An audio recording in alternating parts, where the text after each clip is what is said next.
Reason है, देखिए बच्चे ट्रेवल करके जाएंगे तो बेनिफिट किसको होगा? रेल मंत्री को। तो जो यहाँ पे सेंटर फेंकते हैं इसलिए नहीं फेंकते हैं कि बच्चे वहाँ जाए, वो जानबूझ के फेंकते हैं कि वहाँ जाए, हमें पैसा टाइम पास हो रहा है, सबसे टाइम पास हो रहा है। मोदी जी इंटरव्यू दिए हैं, उसको प्रेस कॉन्फ्रेंस में काउंट नहीं कर सकते, पर मोदी जी ने 0 प्रेस कॉन्फ्रेंस किया है आज तक, क्योंकि ये फट्टू है, ये डरते हैं। हिंदू मुस्लिम सिर्फ करते हैं, उसका नाम हम एजुकेशन के मामले में हर एक मामले इंडेक्स हमारा गिरता जा रहा है। थोड़ा सा पहली बार इतने लोग डर रहे थे, लेकिन अब जब देख रहे हैं ना कि हम लोग यहाँ पे कितना डरेंगे, कितना ही डरेंगे। हम इतने भीड़ में मोटिवेट होकर हम लोग आ रहे हैं। इवन मेरे पेरेंट्स को भी, सिर्फ मेरी मम्मा को पता है कि मैं यहाँ पे आई। मेरे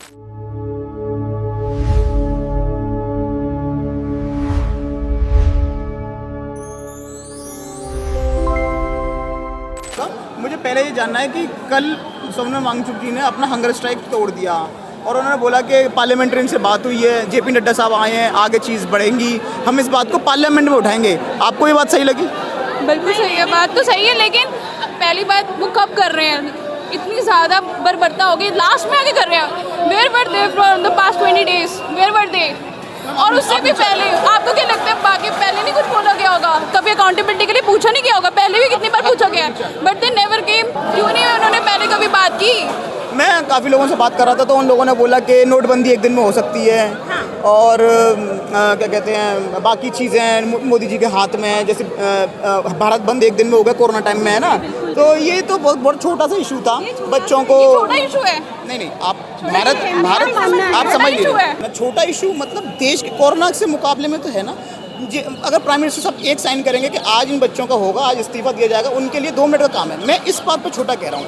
आपको अगर पेंडेमिक में पूरे देश को बंद करना है, आपको मिनिस्ट्री से अप्रूवल लेना पड़ेगा, रोड रेलवे इन सबको देखना पड़ेगा, फार्मर्स का देखना पड़ेगा। उनके मुकाबले में मेरा पॉइंट ये था, ठीक है? तो आप प्लीज़ एग्रेसिव मत हो, मैं आपसे बहुत प्यार से पूछूँ, आप मुझे प्यार से बताइए, क्योंकि आपको कुछ नहीं होगा, मेरे लिए दिक्कत हो जाएगी। मैं आपको बताना चाहती हूँ कि कोई ये वो जनाजा नहीं है जो वो उतर नहीं सकते मंत्री, इस्तीफा दे दे अपना, ये क्राउड खत्म हो जाएगा। मैं वही तो पूछ रहा हूँ, मेरा वही पॉइंट था कि बहुत बड़ा उनके लिए चीज़ नहीं है। देखिए सर, नहीं देने का सबसे बड़ा रीजन है कि कोई भी कैबिनेट में कोई भी अच्छा काम नहीं कर रहा है, चाहे किसी भी डिपार्टमेंट का हो, चाहे वो परिवहन मंत्री हो, चाहे वो कोई भी मंत्री हो, कोई भी अच्छा काम नहीं कर रहा। एक अगर इस्तीफा देगा तो सबको धीरे देना पड़ेगा, क्योंकि सारे करप्ट है हमारे सिस्टम में, और शुरुआत आपको मोदी से करना पड़ेगा। अगर मोदी कुछ करते हैं तभी। देखिए मोदी जी की मैं पक्की गरिमा जो उनकी रिस्पेक्ट करती हूँ, पर मोदी जी की बिल्कुल रिस्पेक्ट नहीं करती हूँ। 2014 मैं भी उनकी प्रशंसक थी, आज नहीं हूँ। मैं भी स्टूडेंट हूँ। आने वाले समय में आप किसको देखना चाह रहे हैं? मतलब कैसा लग रहा है? देखिए मैं सच बोलूँ तो कोई ऐसा पार्टी ही नहीं है हमारे अपोजिशन में कि जिसको मैं देख सकूँ, और कोई अगर देख सकते ऐसा लग रहा है ना पॉलिटिकली हम ब्लैक होल में जा चुके हैं, कोई चीज़ दिख नहीं रहा। ब्लैक होल में जा चुका, हमारे पास कुछ है ही नहीं। अपोजिशन ही हमारा बहुत वीक है कि हम ये डिसाइड नहीं कर पा रहे कि वोट दे तो दे किसको, सीएम पीएम किसको बनाए, कुछ समझ भी नहीं आ रहा है। तो मेरा मानना यही है, आती रहेंगी जाती रहेंगी, जवाबदेही तो देनी होगी ना। हम लोग तो स्टूडेंट है ना, हम लोग का भविष्य खराब हो रहा है। आपको ऑप्शनल क्या है? ऑप्शन ये कि इस्तीफा दे बस। ऑप्शनल क्या है? ऑप्शनल मेरा सोशियोलॉजी है। सोशियोलॉजी आपने को अटेम्प्ट दिए मैम अभी तक? जी बिल्कुल दिए हुए हैं, 3 अटेम्प्ट दे चुकी हूँ मैं। आरओ वालों में 2023 में उन्होंने पेपर लीक किया था, उसमें होने वाला, हाँ बिल्कुल, लेकिन पेपर लीक हुआ, उस वजह से हुआ ही नहीं हम लोग का। ऐसे पेपर लीक होता। और आप यूपीएससी में भी देख रही हैं कि काफी सारी अभी आरओ का रिजल्ट आया था, होने के बाद भी रिजेक्ट हो गया है, ज्वाइनिंग आने वाला था, खत्म हो गया है। जब भी एग्जाम दो कैंसिल, जब भी एग्जाम दो लीक हो गया, फिर हम लोग करे तो करे क्या? मेरी बहन ने पेपर दिया था एडीओ का, मैंने एग्जाम दिया था, इतनी मुश्किल से वहाँ पे और यहाँ से ट्रैवल करना बहुत डिफिकल्ट होता है। अगर कहीं हम दूर जा रहे हैं एग्जाम देने के लिए, उसका कॉस्ट लगता है। उसके बाद बच्चों को एसएससी के टाइम पे बड़ा हुआ था, जो दिल्ली का उसे अंडमान निकोबार का मिल जाता, इतना दूर ट्रैवल करना पड़ा। हुआ था, नीट में भी हुआ था, दुबई दे दिया गया था। और एनटीए को भी कटघरे में खड़े करने से आप लोग एनटीए के बारे में भी बात करिए, क्योंकि सारी दिक्कतें एनटीए के साइड, क्योंकि वही सही नहीं कर रही है। ये जो यहाँ वहाँ सेंटर फेंकते हैं ना, तो उसका रीजन है का, तो हम उन्हें बोलेंगे ना, सबसे मेन वही है responsible, he is the head of the education department. Sir जो सेंटर यहाँ वहाँ फेंकते हैं उसका रीजन है, देखिए बच्चे ट्रेवल करके जाएंगे तो बेनिफिट किसको होगा? रेल मंत्री को। तो जो यहाँ पे सेंटर फेंकते हैं इसलिए नहीं फेंकते हैं कि बच्चे वहाँ जाए, वो जानबूझ के फेंकते हैं कि वहाँ जाए, हमें पैसा। बोर्ड से प्रिपरेशन कर रही हूँ, मेरे साथ के मेरे नीट के कितने फ्रेंड्स हैं, वो अभी तक पेपर दे रहे हैं। उस बेचारी ने अभी रीनीट का फिर से पेपर दिया है, उसने बुक सारी दे दी थी, उस बेचारी को फिर खरीदनी पड़ रही है। मेरे साथ की फ्रेंड है वो मेरी, और वो इतनी अच्छी पढ़ाई करने में। मेरा आखिरी सवाल, कल जेपी नड्डा साहब के साथ सीजेपी के प्रवक्ता हैं, उनकी मीटिंग हुई है, पर उनकी मीटिंग का कोई निष्कर्ष निकला। आज फिर बुलाया गया, आज मीटिंग का कुछ निकला। तो कल के लिए फिर डाला गया है कि कल टाइम पास हो रहा है, सबसे टाइम पास हो रहा है। कुछ ट्वीट भी कर रहे हैं, पहले भी करते थे, अभी भी करते हैं। No changes on the ground, we want only action. कोई चीज बिना लिखे वो पढ़ नहीं सकते हैं, कुछ भी नहीं। उनको जब तक स्पीच नहीं दिया जाए, एक और बात हेलीकॉप्टर का उनको बोलना ही नहीं आता है। एक और बात पूछना चाहूँगा, इतनी हड़बड़ी में, इतनी जल्दी में उन्होंने रात में मतलब अपना जो वीडियो दिया इंस्टा पे, जो बाद में उन्होंने निकाला, मतलब जैसे नॉर्मली वो, हाँ नॉर्मली मीडिया आती है और टेलीप्रॉम्प्टर या जो भी एक्सवाइजेड देश के पहले पीएम है जिन्होंने कहीं प्रेस कॉन्फ्रेंस किया ही नहीं है, कभी नहीं किया, जीरो है इनका।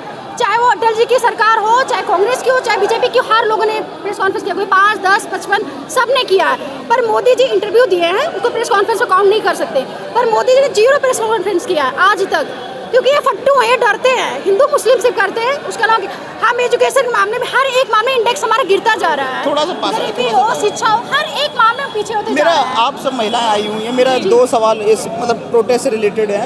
आप यहाँ आके सबसे पहले तो कैसा फील कर रहे हैं, आप लोग बताइए। और आपको क्या लग रहा है ये मूवमेंट में, ये प्रोटेस्ट में वुमेन सेफ्टी के लिए कैसे कंसर्न है? हम ऑलरेडी डरे हुए थे ना, पहली बार हम इतने डरे हुए थे कि हम लोग अंदर रहे थे। लेकिन अब जब देख रहे हैं ना कि हम लोग यहाँ पे कितना डरेंगे, कितना ही डरेंगे हम। देखिए देखिए सर, ऑलरेडी इतने भीड़ में हमसे मोटिवेट होकर महसूस हम कर लोग रहे आ हैं। रहे हैं। इवन मेरे पेरेंट्स को भी, सिर्फ मेरी मम्मा को पता है कि मैं यहाँ पे आई हूँ, मेरे पापा को पता ही नहीं है मैं यहाँ पे आई हूँ। सर मेरी फैमिली में किसी को नहीं पता है कि मैं आई हुई हूँ, बट मैं आई हूँ क्योंकि हमारे पेपर लीक हो रहे हैं। जरूरी नहीं कि नीट देश कुछ अगर अच्छा हो रहा है उसके लिए साथ खड़ा होना जरूरी है। मैं सर बलात्कार का जिस तरह होता है हम सड़क पे नहीं अभी उतरते। तक कोई कंक्रीट रिजल्ट आया नहीं है, इसलिए यहाँ भीड़ कम नहीं हो रही। जब तक कंक्रीट रिजल्ट कुछ नहीं आता तब तक ये भीड़ ऐसी जमा रहेगी। मैं यही सरकार से वो करूँगी दरख्वास्त की कोई कंक्रीट रिजल्ट आए जिससे ये भीड़ अपने आप कम हो जाए, क्योंकि इसमें हम बच्चों का नुकसान हो रहा है। हम यहाँ आ रहे हैं, हमारी पढ़ाई छूट रही है, उसके बाद हम यहाँ पे रह रहे हैं, वो भी हम घर से दूर रह रहे हैं ना, तो उसमें भी बड़ी दिक्कत है। आप लोग मतलब मुखर्जी नगर में एज ए स्टूडेंट रहना, तो आपका घर अलग है, मतलब आप होम टाउन अलग है आप लोगों का। Exactly, इतनी दूर रह रहे हैं हम लोग। हम यहाँ पे आ रहे हैं, इसका मतलब है हम अपना बहुत कुछ मिस कर रहे हैं, मिस आउट कर रहे हैं।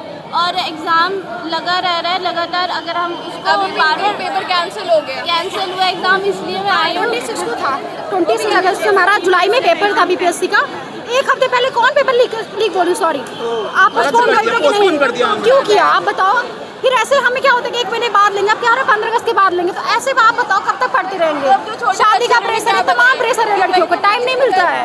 आप बार 1 साल पीछे करते थे, रिजल्ट 1.5-2 साल में दे रहे हो, कई चीज़ ऐसे हो, रिजल्ट रुक रहा है, सब कुछ हमारा ये सब तो कुछ खैर, खत्म होता जा रहा है। अभी की बात है तो काफी एक समय और से प्रॉब्लम है जो सीजीआई ने स्टार्ट किया था, अनएम्प्लॉयड बोल के कॉकरोचेस बोला उन्होंने, उनको ऐसे नहीं बोलना चाहिए था ना। पहली बात तो ये, मैं भी अभी मैंने स्टे करना स्टार्ट किया, मैं अपने से बहुत बड़े बड़े लोगों को देख रही हूँ जो यूपीएससी की प्रिपरेशन कर रहे हैं, उनके 4-5 नंबर से रह जा रहे हैं, किसी की वजह से रह जा रहे हैं। मैं I am talking about any exam, सभी एग्जाम्स की बात कर रही हूँ। और मैं आपकी इन बात में एक बात और जोड़ना चाहूँगा। अभी जब 20 तारीख को प्रोटेस्ट में लोगों के साथ मारपीट हुई तो उसकी याचिका सुप्रीम कोर्ट में गई और सुप्रीम कोर्ट से बोला गया कि इस बात पर ध्यान दो, तो सुप्रीम कोर्ट ने बोला कि इसके लिए वक्त नहीं हमारे उनके पास। देखिए उन्होंने जो बोला कि वीडियो देखने मेरे पास टाइम नहीं, उसका सबसे बड़ा रीजन है सर, सुप्रीम कोर्ट या इलेक्शन कमीशन कभी कोई बटा नहीं था पहले, सब कुछ मोदी का है, नीचे से लेकर ऊपर तक। तो बच्चों कौन सुनेगा, कोई नहीं सुनेगा, सिस्टम में कुछ नहीं हो सकता। अगर आपसे पूछा जाए, जैसे 14 साल हो गए, 12 साल ऑलमोस्ट हो गए, 2014 में मोदी 12 साल हो गए है ना, मोदी जी की सरकार आई थी,